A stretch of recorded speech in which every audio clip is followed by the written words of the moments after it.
That's it?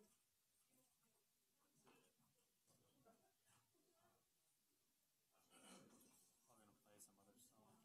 Oh, wait, we got a minute here till we. Okay. And when you're ready, you want to send me the displays? Yeah.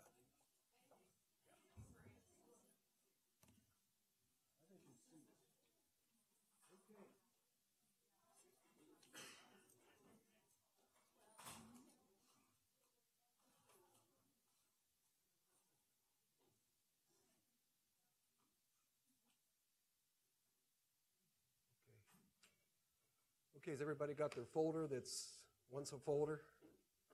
You got yours, James? Good to go. Jess, you got yours? Mr. Moltz? You got yours?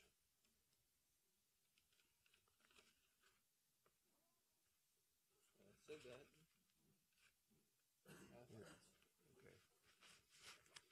Okay, please, you ready, Nick? Put your cell phones down and let's go through some housekeeping things. You have your folders, so please start tallying up your points.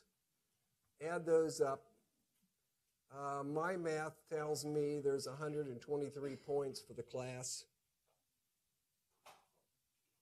This also includes March 23rd. That's the day we had a speaker not show up. Remember? Okay. Then circle your points on the front of your folder so I can kind of figure it out.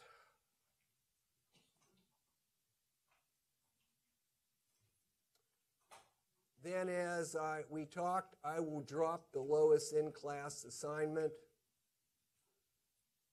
And I'm still talking to students about some things that might have been missing. Questions on that?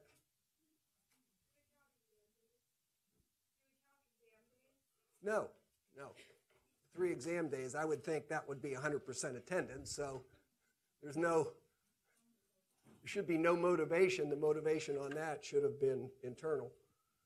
So that's how I came up with 123. Okay, other questions? The final is comprehensive. Jared, come on in and get your folder at the end of class. Okay. 80 questions, 1.2 points each. Same format that we've had all semester. 50 points group, 30 points individual. Pick your own teams, but I like maximum 4 on a team. And that'll be in class. This room right here. And I believe that's the correct time. I just went online to check that. Okay. Same format as before. There is, open up your folder and there is a study guide in there. I'm trying to make that easy for you.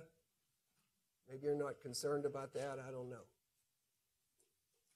Then check on KSOL on Sunday because I'll be working, polishing up the final.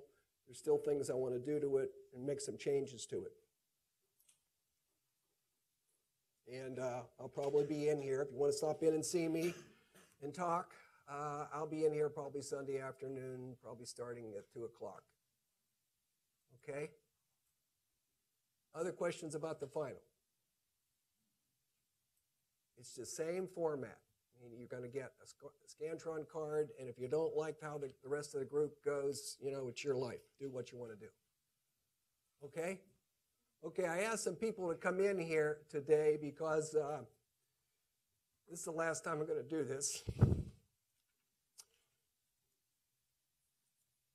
This is what I talked about all semester.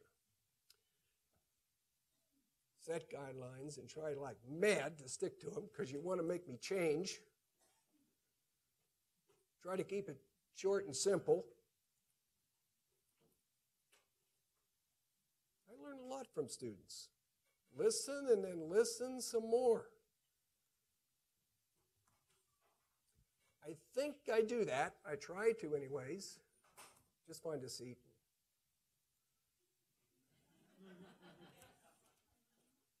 Your music, I don't know everything about your music, but it's your music. So sometimes when you don't want to play your music, you have to listen to my music.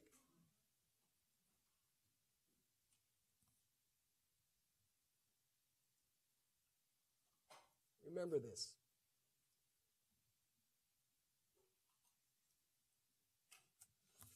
For me, Indiana, Pennsylvania. Small town about the size of Manhattan in western Pennsylvania. And those that know anything about sports, Slippery Rock University is, now and then you'll see that on advertised during football season. Well, Slippery Rock did this and Slippery Rock did that. Yes, it is a small university. We played them in football and basketball, and it's part of the small colleges in western Pennsylvania. My roots, my dad, Dick Pacey, mother Henry, named after my granddaddy. That's for real, Patrick Henry. And when my mother would be irritated at me, she would use my full name.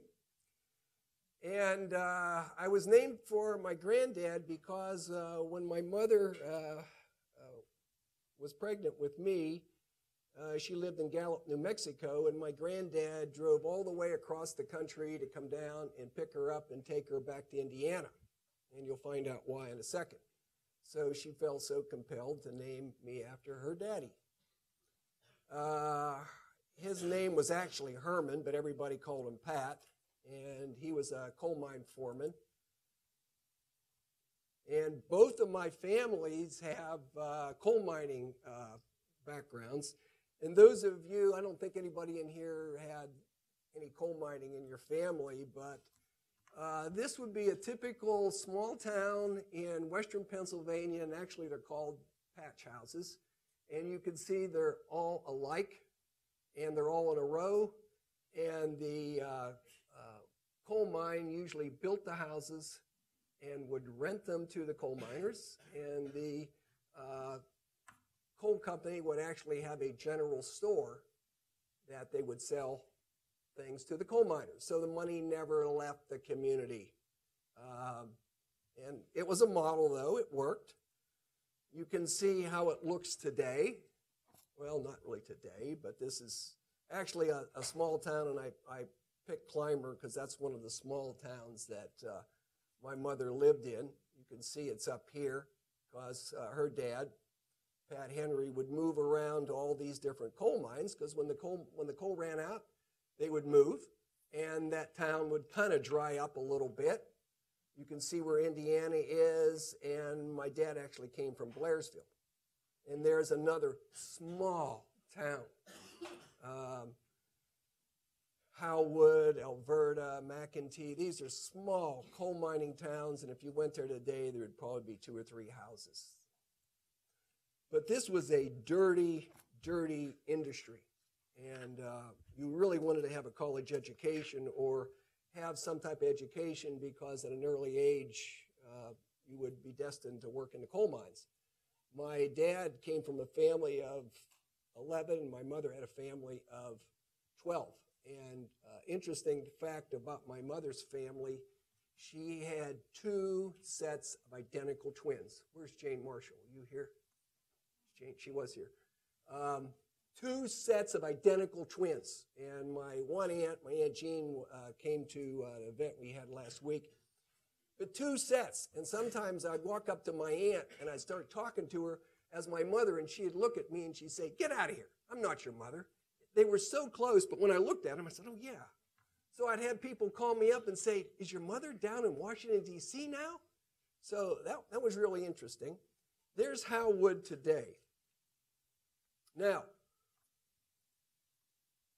what I learned from my parents growing up. Patrick, life is not fair. What did he mean by that?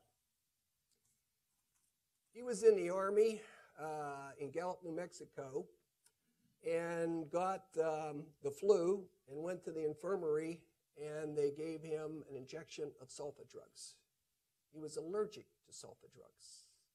Totally paralyzed from the neck down for 3 years. No physical therapy as we know it today. Never complained, never used that for an excuse, but he'd tell me, life is not fair. Interesting thing, this is what he got, this Guillain-Barré syndrome, which is, they know much more about it now than they did then. He had a college degree in accounting. No one would hire him. Talk about being prejudiced. And he did taxes for people, and his mind was real good, but when I was real young, he got a job in a bowling alley with the Catholic Church, and that's the only people that would hire him at that time. He used to tell me, pay your bills. I'd come home from college, and he'd say, your bill's paid. Then the other thing he told me, be honest and tell the truth. My mama, a little bit different. She would tell me, and one time when I was growing up, I had this job, and you'll laugh, trimming trees. And those were really good jobs then because it paid $1.25.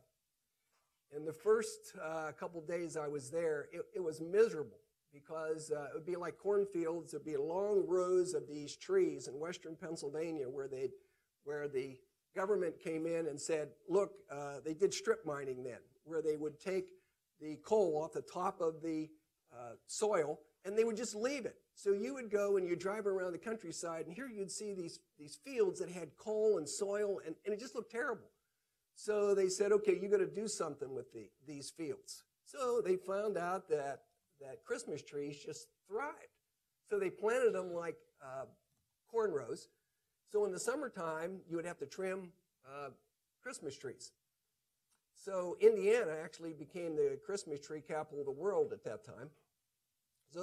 So I think I was a sophomore in high school, maybe a junior. So all my buddies and everything, we said, okay, we're going to go trim Christmas trees. So we did that, and I came back, and the second day, eating supper, and I mentioned to my mother that I was going to be done with trimming trees at the end of the week. And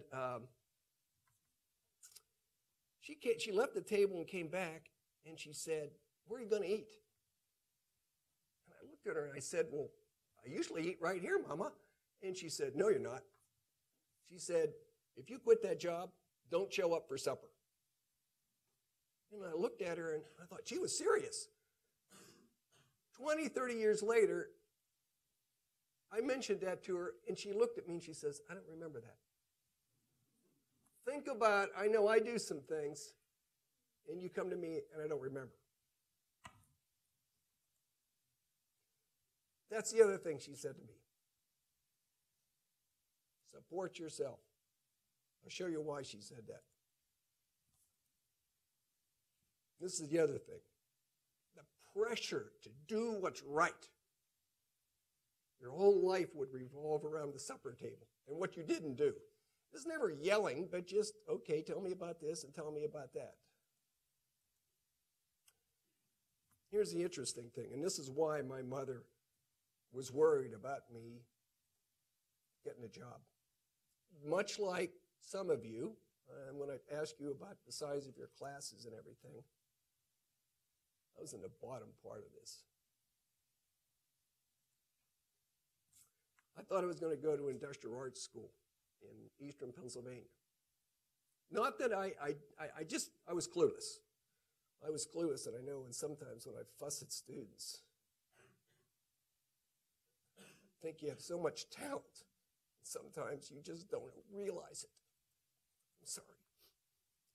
So here I was, Williamsport Area Technical College, ready to go. And this was at the height of the Vietnam conflict. And I mean, here I am, a young person. I'm clueless. I know there's this conflict in Vietnam. Me going? No, I'm not doing that. Turning point in my life. And grade school parochial school friend, Mike Kinner, who's interesting now. Mike is an apothecary down in Florida and has a couple patents on things. But he called me up and he said, your name's on a list. I said, what list? He said, you're going to get drafted. So I said, oh my God. And I said, Mike, what are you doing? He said, I'm going to go in the Navy. And I thought to myself, yeah, I'd rather be in the Navy than in the Army because you can get shot at. And so I went down with Mike and we drove in a car and we got down there and we enlisted. And then they said, okay, you're going to start going to meetings. And then they said, you're going to go, after 2 years, you're going to go be in active duty. So I sat there and I went home and I think I talked to my mother and I said, well, I have this option to go and get my duty done and I could put my name in and I can go in December, and she looked at me and she said, well, you'll miss Christmas. And I said, well, so what? Look at the other side of it. I'll be home. And she said, yeah, good idea.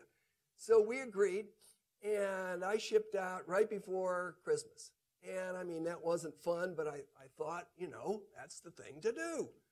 So, okay. So, wow. And you think living in a dormitory is bad. But this was a great time because there was all these educated people that were enlisted people. It's a little bit different now. I mean, you had a lot of high school dropouts and things like that. So this was a very intelligent workforce. And it was, as my wife would say, it was the best thing that ever happened to me.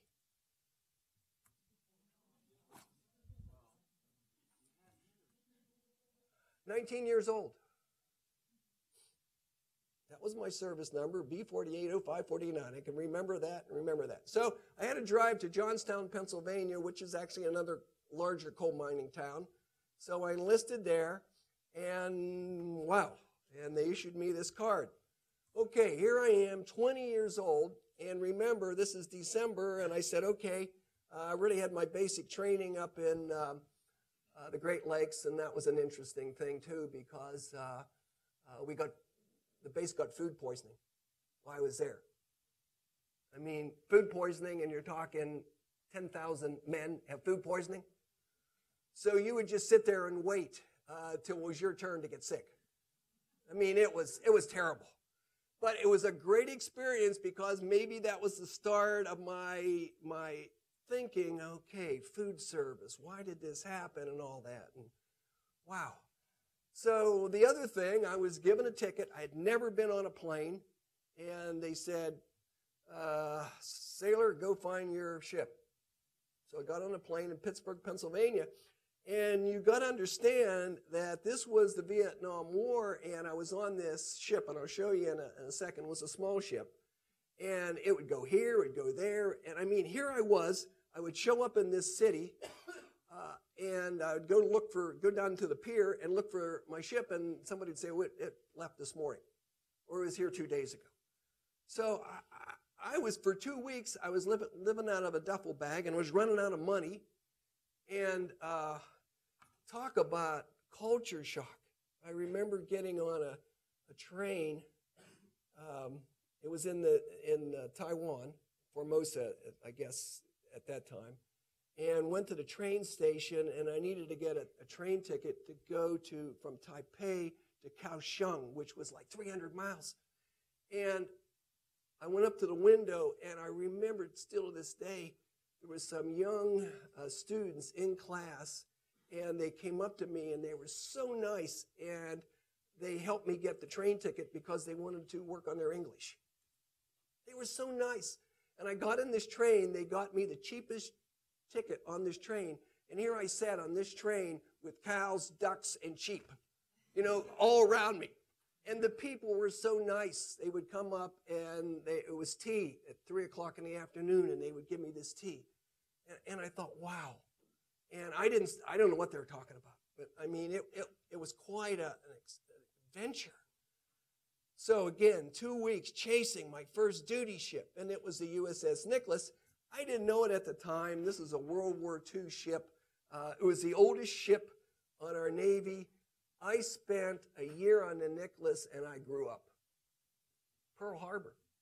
I spent a year at Pearl Harbor. And worst thing I ever did, I never visited the Arizona. I was young. I mean, everybody would go out there and, now I would think that would be my first stop. There it is. Now, this is a small ship. This is not a big ship. This is a small ship. They refer to as a tin can. I had the lowest of the lowest positions. I was a bosun's mate. And a bosun's mate does all the guerrilla work on the ship, painting it, doing anything. We'd port, and I would be responsible for getting those lines on the shore and tying it up and all that. So I had a great time. Toured a lot of countries, and I'll show you. My first job was a bosun's mate, and then I was a cook's helper. And this was my first experience with food service, and I loved it. Because A.V. Hartman was my buddy.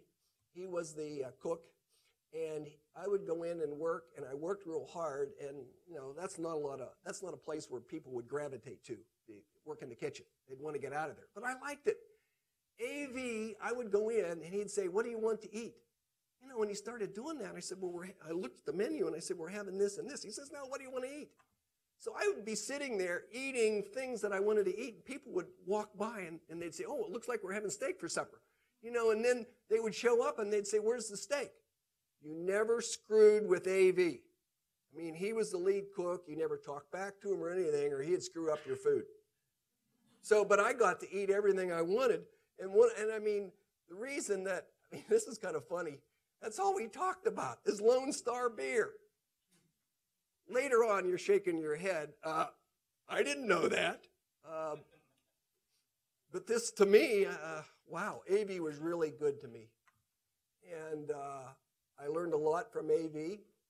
Because he had gone to some certificate schools.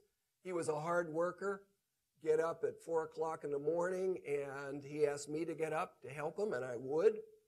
But, I mean, I had an easier life on that ship once I started working with A.V., and I think I was supposed to do that for 2 or 3 months, and then he came to me and says, "You want to stay longer?" And I said, "Why not?" I had a good duty. That was good duty. There I was, 68. And my mother, at that time, I did call her on the phone, and she was so worried about me where I was going to spend Christmas. And little did we know, but somebody had written me a letter, and somebody from my hometown, close to my hometown, had duty out in Pearl Harbor, and I spent Christmas at their home. And I mean, it was really nice, and I got to spend time with some other people. But here on the Nicholas, we had spent a lot of time off the coast of Vietnam, and I had done some crazy things in terms of not thinking about my safety, but I had left. I got orders to go on another ship. So I went from the oldest ship in the Navy to the newest ship in the Navy. This was like night and day. It was so cold, the air conditioning was so cold on this Biddle that I had to get a wool blanket to put around my feet. I mean, it was amazing, but I had experienced both ends of it. And immediately when I came on the Biddle, I was a seasoned veteran at 21 or so.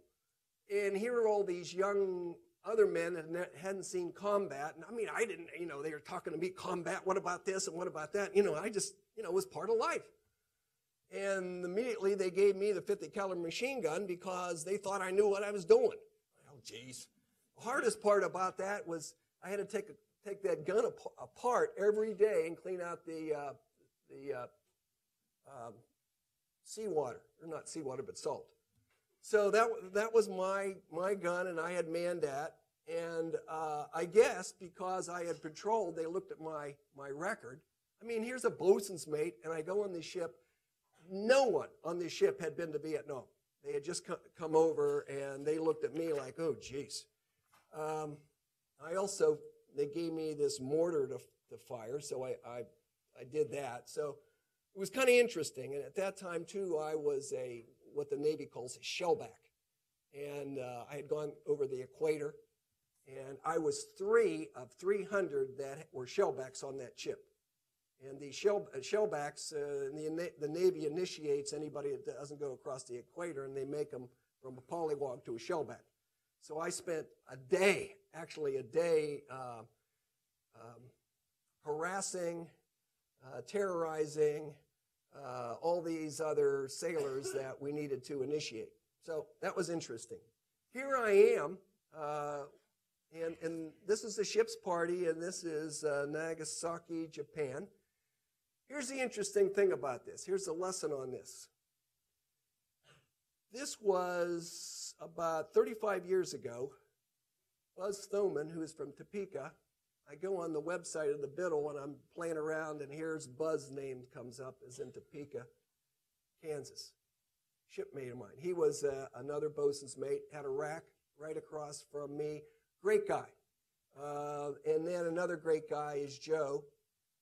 He died a couple years ago. But here's the other interesting thing. Here's Dr. Tim Dietz, who's an Auburn grad. Buzz knew him. He was coming up here to the Auburn game, and I met Dr. Dietz for the first time in 40 years. So it's kind of interesting because now, it was so funny at Christmas time, there's this group of Biddle people in there, they're tweeting and things like that, and they tweeted, "Where are the professors? Where are the professors?" You know, I guess they were calling me and Dr. Dietz the professors. So that was kind of funny. But you just never know who you're going to meet and who's going to have an influence on your life. I won the most colorful beard contest.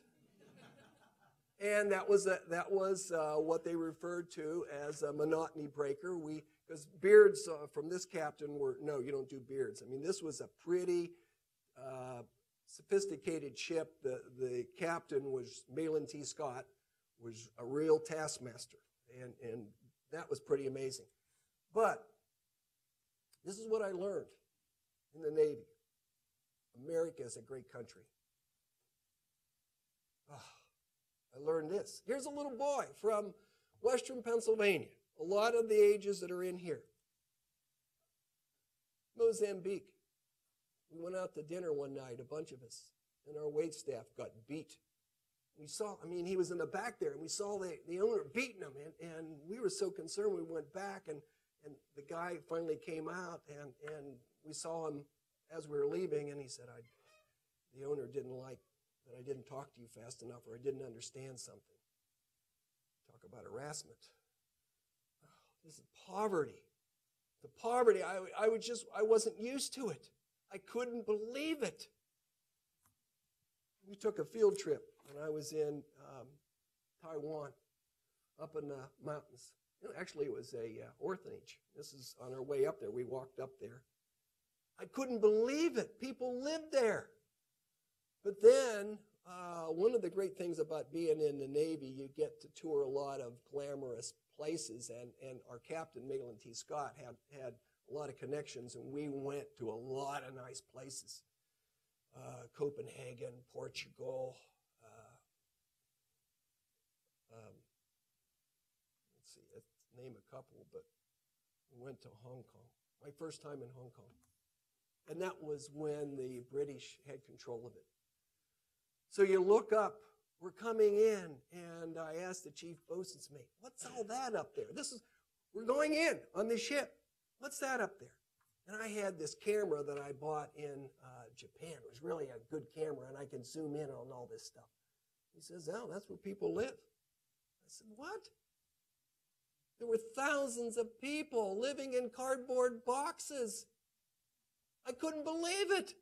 I thought to myself, no. But this is how tourists see Hong Kong. That isn't the end of it. Typically, a group of 40 to 50 men in the first division would paint and take care of the ship. But our chief bosun's mate worked out this deal with these homeless ladies to paint our ship so we can do R&R. And we wouldn't have to worry about that. And we thought that was a great idea. And so this was amazing. We go in there, and they're cleaning the sides. I mean, they did a better job than what we would do. I mean, we saw what they were doing, and I thought, geez. When I got up in the morning, they were there. I mean, here I am getting ready to go on Liberty, and they're out there cleaning the ship, and they had these long poles. And then somebody told me, I didn't see it, somebody said, well, that little barge that they're on, that didn't go in at night. I said, what do you mean? They slept there all night. Oh, that couldn't be. No, they would have to go in. I mean, it was dark, and they kept on working. Here's the worst part about this. Down in the mess decks, there was somebody strange in the pantry, the scullery, where we put your dirty plate. There was 2 or 3 of these ladies in there, and I thought, they must be working in the dish room. So somebody, I think it was the second day, somebody came to me and said, that's part of their pay. What? The food we don't eat. And I couldn't believe it. I said, no, what do you mean? He said, well, that's part of the deal that they worked out. They wanted the scraps off of our plates. I mean, so I went back there. I think the third day I got triple servings. I wouldn't eat it. I got more food than I ever wanted, and I ate some of it, and I'd take it back there and give it to them. They were back there with spatulas separating all the peas, the carrots, and the chicken or whatever in big garbage cans with plastic bags. If that happened today, there would probably be on news. But that's the way it was. So right away I thought, holy hell. And I had a great time in Hong Kong. I mean, Hong Kong, if you ever get to visit, that's a great city to go to. You could actually get at that time, anything made that you want.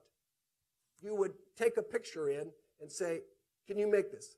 They wouldn't say yes or no. They'd say, when do you want it? Shoes, watches. I mean, I had friends write me and say, pick me up so-and-so and so-and-so.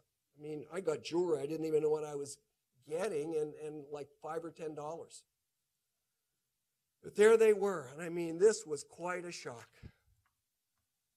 My Navy experience, I had a safe and secure environment. I had lots of opportunities, and Tom, that was my $250. Of course, tuition wasn't what it is today.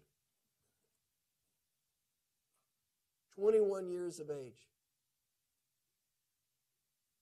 And I'm not standing up here bragging, but this was my first year in college. I learned a lot. Somebody would ask me, where you been? And I'd make a comment, around the world. You know, and I'd say, oh, yeah, oh. But maybe I gravitated to young people at that time, but there's a favorite picture of mine. So, get out of the service, GI Bill, 2 best friends which would love to do what I do. Work with students. Grades weren't good enough. Maybe that's why I fuss at you. Grades weren't good enough.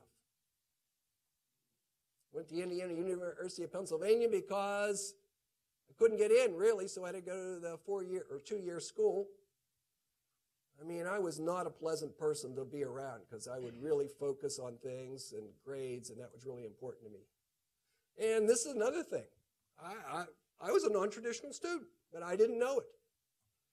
And because of my Navy experience, I majored in foods and nutrition. That was at that school, and it was a good department. The enrollment, food and institutional management side, I graduated in a class of 27. There's Mrs. Berthy. She was one of my instructors. There's me. And there I am again, and boy, what has happened? There I am too. I love my purchasing class with Alan Woods, my food production with Betty Berthy. I enjoyed my classes. However, I wasn't sure I would ever graduate because I guess I was just, I wanted to graduate, but yet I had a 3.2.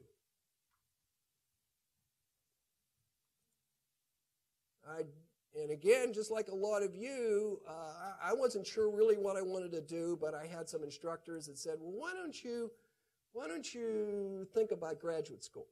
And I was old enough at the time, but Alan Woods was a big influence on my life, and he's the one, and a lot of you come into me and you're having problems with the class, and I know I've told some of you, just drop it. Just drop it and refocus. You're not doing well, pull back. And he told me that, and I couldn't believe it. I said, well, I have to take this class. He said, you're not ready, you're stressed, you're not doing well. You can drop it, drop it. Great advice. Here I am on graduation and headed to Purdue University. I was at Purdue 1 week, and I really wasn't sure, and I had a really good advisor at Purdue, and he kind of thought that maybe I wasn't ready yet. And I wasn't. I needed some more work experience. And he, along with a friend, John Henney, who used to be here years ago, he had a NACUFS internship in Nebraska. And he told me, he said, there's a position up there, and they wanted me to apply for it, but why don't you apply for it? So I leave Nebraska and go to Lincoln, Nebraska. And in September, and any of you know, and this was, I was clueless, big-time football and all this, because I come from a small school in western Pennsylvania. I was the food production coordinator. That's my pay. This is what you'd probably make in the summer. My management responsibilities, I managed 2 300-seat cafeterias, 10 vending machines, and we owned those vending machines, so I'd have to clean them at Christmas. A sit-down restaurant. Lots of catering because my boss loved to do catering. And that was my work week. I didn't mind. What I learned, food production, catering knowledge, working with different personalities. Evelyn the cook. I was the only white guy that showed up to her mama's funeral. I could do nothing wrong after that. And I looked around that room. If you've ever been in that situation, you look at things differently. But she kissed my rear end after that because I paid homage to her and her mama. Wayne was a limited learner. Mrs. Clancy, she was my immediate supervisor, and she always made sure that I had a place to go to eat a meal. And she was a dietitian, and she was a graduate of Kansas State, and she thought that would be a good fit for me. So there I am. A young guy with Mrs. Clancy. So, toured KSU on a business trip, and this is another lesson.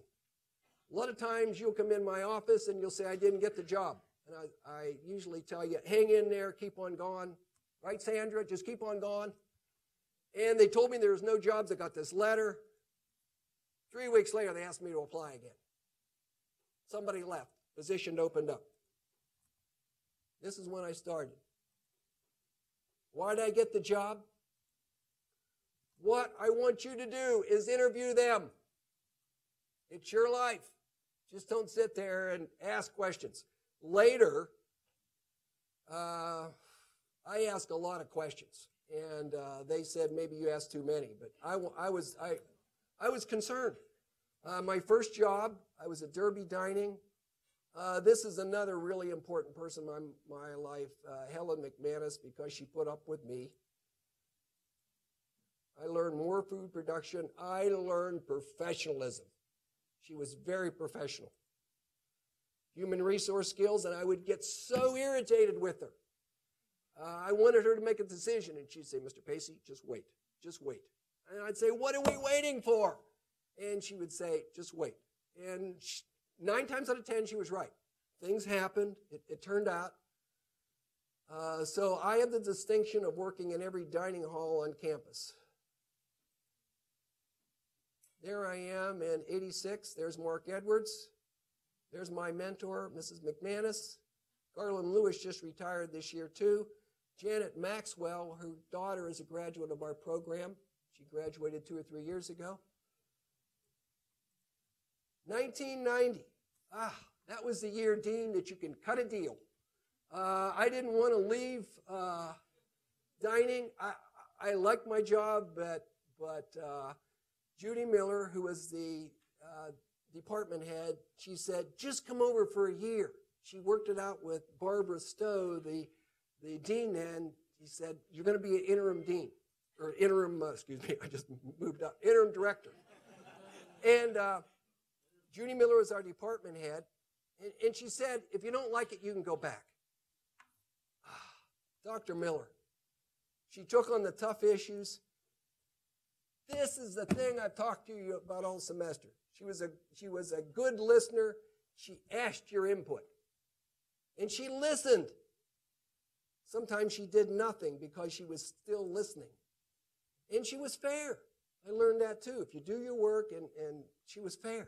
Some people didn't like her, but I thought, oh, okay. Let's see if I can do this.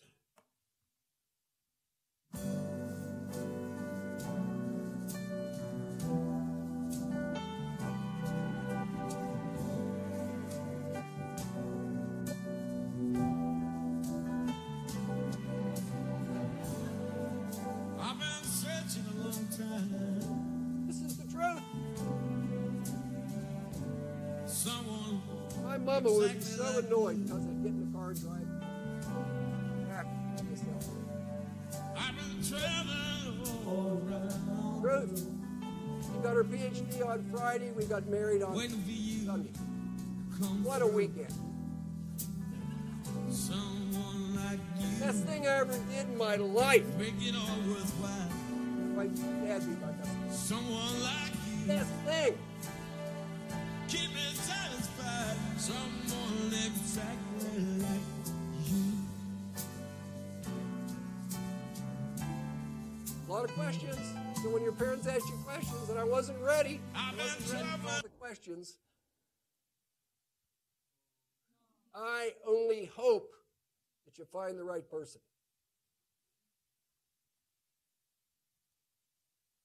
What's important?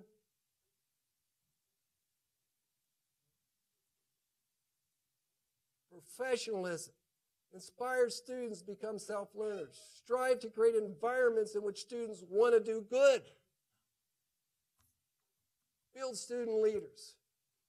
Seek to understand and reason. I like to negotiate with you. I might not agree with you, but I like to negotiate with you. And this is the other thing. You have to provide a climate where people want to do good. You. This is what I believe you want. I do a good job of telling you when you haven't done well. I know that. And sometimes I'm not considerate of your feelings. I know that. I have some improvements to do there. I know that. But this is what I think you want and people want. Approachable and willing to listen. I also feel it's important to give back. To share what you can do well.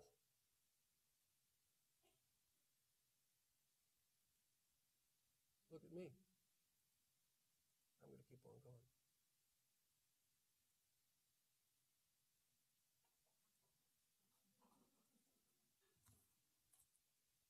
Thank you for putting up with me.